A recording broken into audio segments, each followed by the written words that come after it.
So I'm going to show you how to update the firmware of your JBL Boombox 4 portable speaker.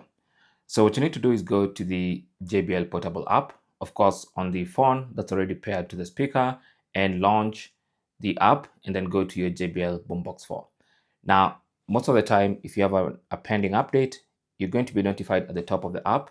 In case you're not notified, then you can go down to product information, tap on that, and then go to software, and you can see we have a new software version available. So all you have to do now is tap on update and then allow the updates to be downloaded by the phone from the internet and then sent to your speaker via Bluetooth. So make sure you keep the phone around, keep it connected, and just wait for that update to get downloaded and transferred to the speaker.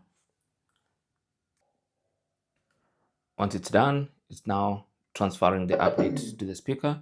The speaker might restart a couple of times, so you just wait for the notification on the screen of the phone when it's done. There you go. So that's it. Thanks for watching. Don't forget to like and subscribe, and good luck.